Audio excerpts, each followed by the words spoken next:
Now at 5, the four-state community gathers to honor a fallen hero, JPD Corporal Ben Cooper. President Biden will head to Europe next week to meet with NATO partners on ways to continue support for Ukraine. I'm Skyler Henry at the White House with the details and more on the conflict from the ground. And the impact of social media on the emotional health of our young people. The four states' most watched news starts now. Coop never wavered in his dedication of being a police officer. It's not just a profession, it was his calling. He tried to get away from it once, but couldn't. He came back. He truly loved this job and loved what he was doing. Honors for a husband, a father, a hero. A funeral service at Missouri Southern's Leggett and Platt Center this afternoon paid tribute to fallen Joplin police officer Corporal Ben Cooper, who gave his life in the line of duty 1 week ago. This is KOAM News at 5. Friends, family, fellow first responders, and the community gathered for that funeral service. Following that service inside, a ceremony was held outside, which included taps, bagpipes, and a helicopter flyover. Members of the community and the four-state area gathered along Main Street from 3rd to 19th Street for the procession.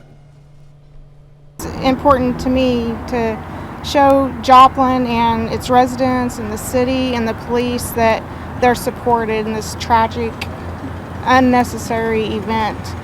So I drove in from Norman, Oklahoma this morning because I was in Norman and I wanted to get here in time for this. So it was just important to me to be here. I'm so grateful for the Joplin Police Department, all they do for our community, and I'm appreciative. We're going to have much more coverage on today's funeral for Corporal Ben Cooper tonight at 6. Corporal Cooper was a 1993 graduate of Carl Junction High School. Well, now Carl Junction students are hosting an online auction to raise money for Joplin PD families. Some items include home decor and sports memorabilia from the Kansas City Chiefs and an autographed jersey from the Baltimore Ravens. That auction will be on March 26th and 27th. You can find more information on our website, KOAMnewsnow.com. Funeral services will also take place this week for Officer Jake Reed. Those services will also be at the Leggett and Platt Center. Visitation will be on Thursday from 4 to 8 p.m. The funeral will be on Friday at 1. The Coffeyville, Kansas Police Department is looking for a person of interest in the shooting death of a minor. Police say that shooting happened just before midnight Sunday night on North Walnut Street. The victim from Chanute was found with gunshot wounds and was taken to a hospital where that person later died. Authorities are looking for 19-year-old Traven Hayes Smith of Coffeyville as a person of interest in that case. Checking in with Nick Kelly now for a first look at the weather. A much brighter afternoon for us to enjoy, Dow. Certainly fitting for Corporal Cooper as he put to rest today. We did not have to deal with any rain chances throughout the course of the day, so it's nice to see the Skywise Storm Tracker, the radar network completely dry. And mostly cloudy skies that we had this morning filtered down to almost mostly sunny skies now as this evening gets underway.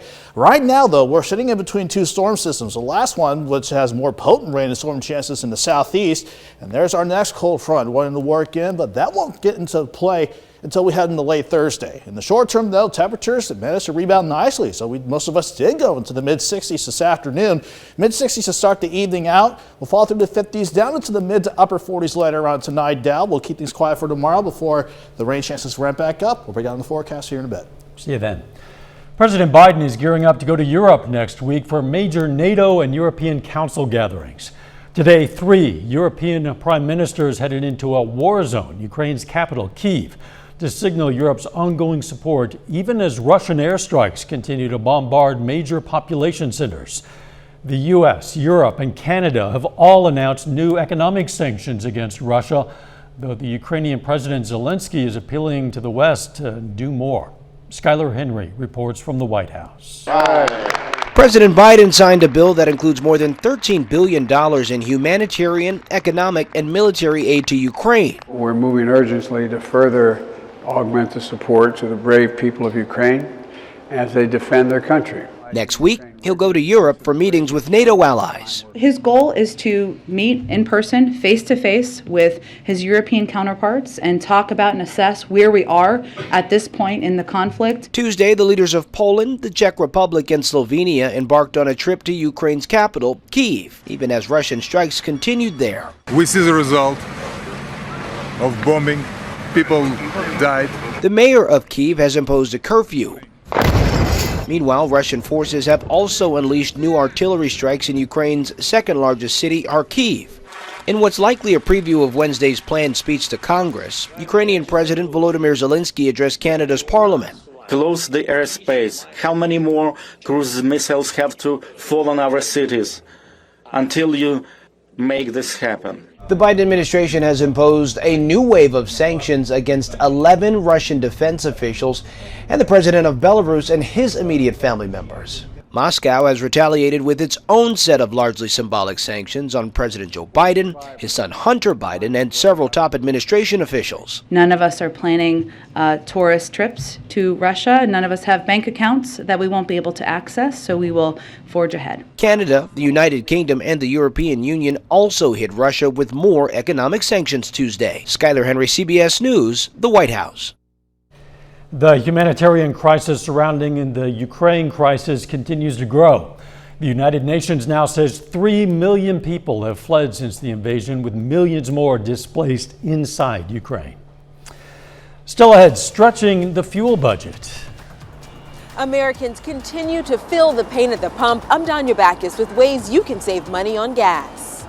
And next in Health Watch, how social media can impact the emotional well-being of our kids. Topping today's Health Watch, a study in the medical journal JAMA Pediatrics finds a dramatic rise in suicidal ingestions among young people. Ingestions could involve medications or other substances and were categorized as intentional misuse, intentional abuse, or intentional suspected suicide. The researchers said all groups older than 9 years old showed an increase in suicidal ingestions, but the change in those aged 10 to 12 years was the most significant. That group saw a more than quadruple increase. The researchers say the reason for the suicidal increases are unclear, but noted social media platforms were launched around the same time as the increases were observed.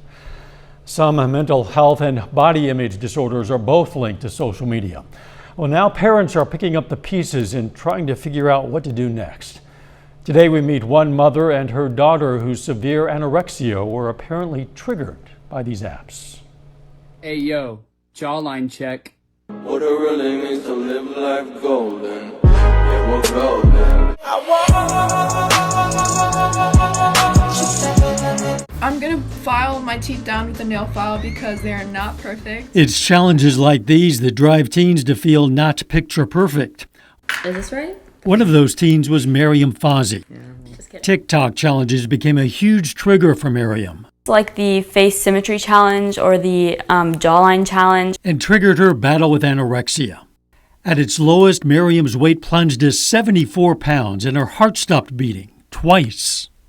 When she was admitted, she was very, very sick. She was literally on death's door. Miriam is one of the countless teens who's been affected by toxic images on social media. They're engaging in content when it's toxic that is telling them that they are not enough. I don't believe that eating disorders are caused by social media, but they're absolutely triggered by them. Naveen, like other parents, is now figuring out what to do about her child using social media. Dr. Manley says the key is communication.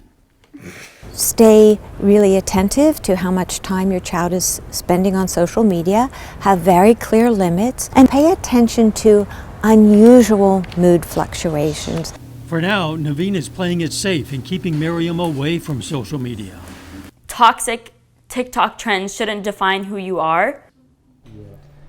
Massachusetts Attorney General led a bipartisan nationwide investigation of Instagram's impact on young people. Now a similar bipartisan investigation is looking at TikTok, trying to understand the negative effects the short-form video platform might have on the health of kids and teens. New research published in JAMA Internal Medicine finds cholesterol-fighting statins had an inconsistent and inconclusive impact on lowering the risk of heart disease.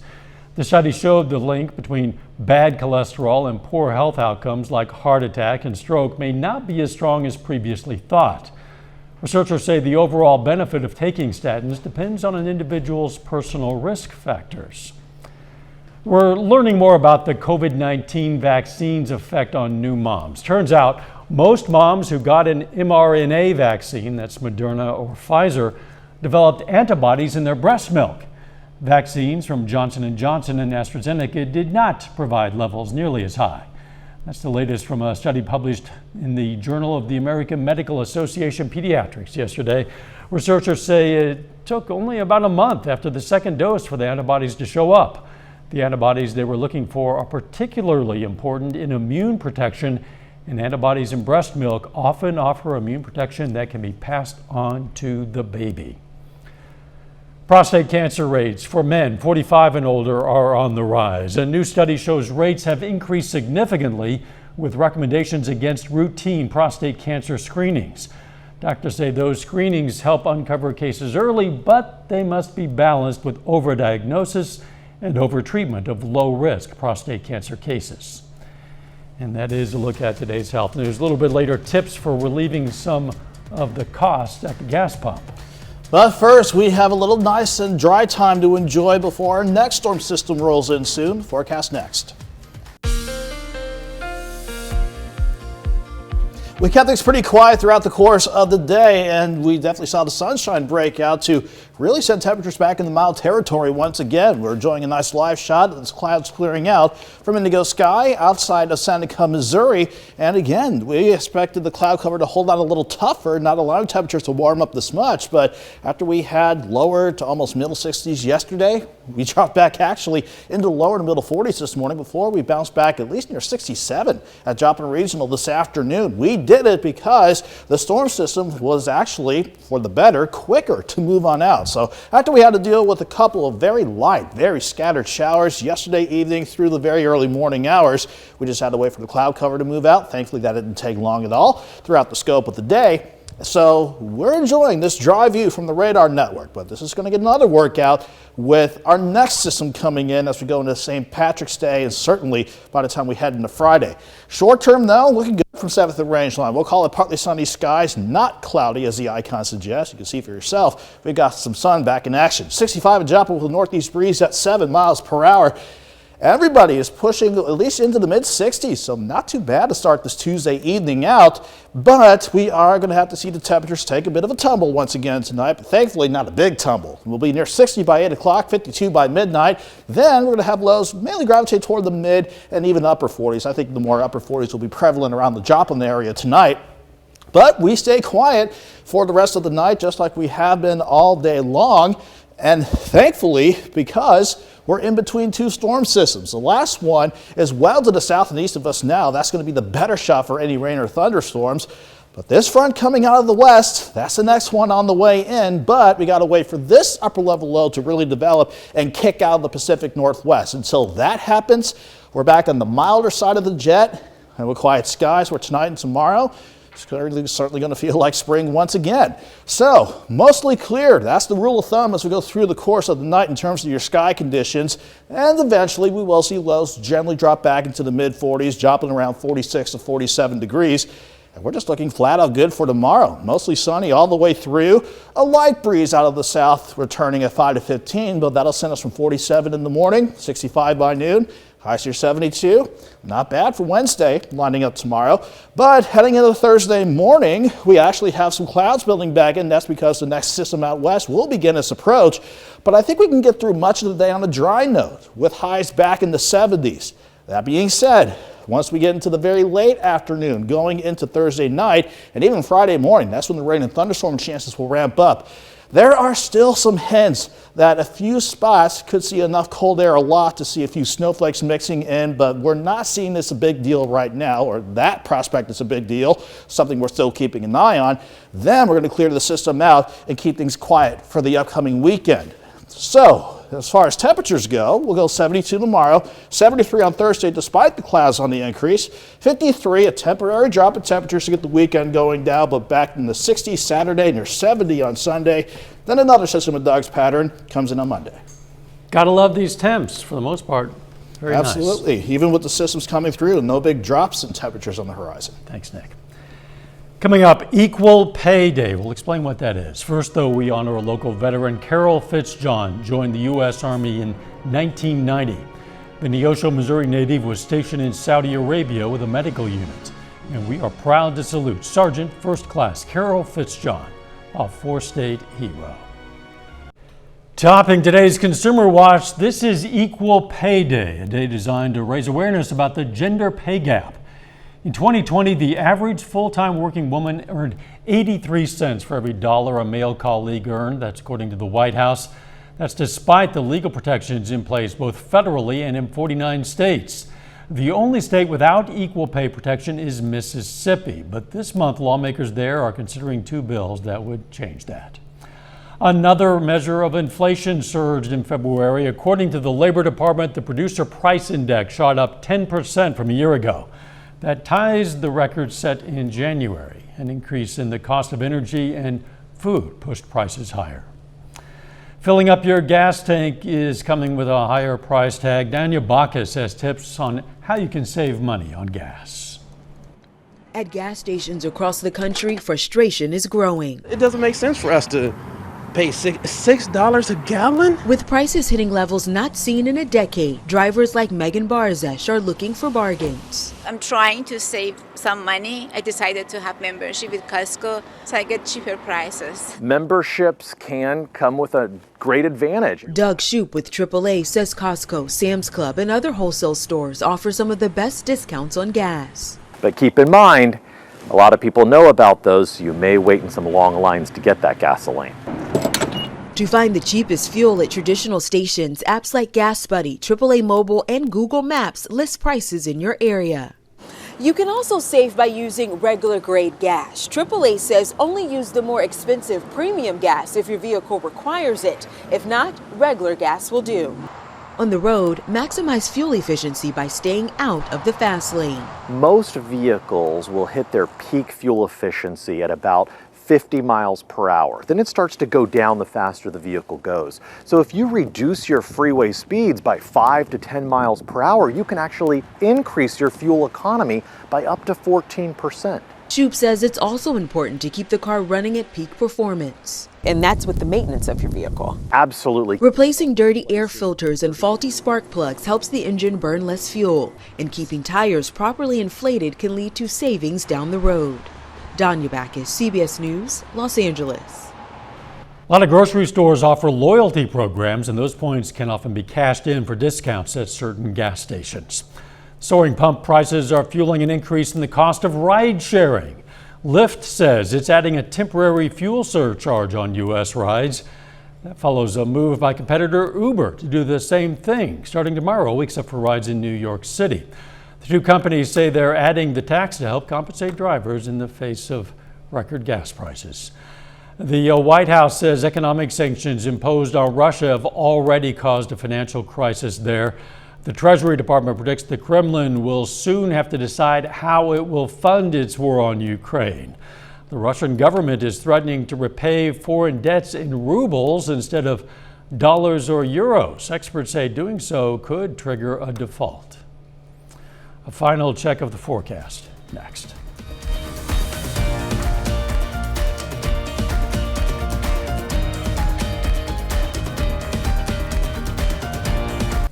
Up next on the CBS Evening News, a look at efforts in Russia to protest the war in Ukraine. Then on KOAM News at 6, we're going to have more on the community reaction to Corporal Cooper's funeral this afternoon. Plus how volunteers at Missouri Southern are helping people file their taxes. And the Kansas Zoo is closing some exhibits because of concerns over avian flu. Stay with us for the CBS Evening News and then KOAM News at 6. It's not yet officially spring, but boy, it sure feels like it. The weather nice out there, Nick. It certainly did today, Dal, and by a better shot for tomorrow with highs back near 72. We just got to get past another cool night ahead of us with lows in the mid to upper 40s, but we're dry tonight and we're dry tomorrow. Dry for much of St. Patrick's Day for that matter, but that's when the next system of ducks pattern will roll in. Late Thursday afternoon, Thursday night, and Friday. That's going to be our best shot this week for rain and thunderstorms. We'll have another look at that forecast in full coming up at 6 now. Would not be spring in the 4 states without rain and thunderstorms. Thanks for joining us. CBS Evening News is next. We'll be right back here at 6. Let's make it a great evening.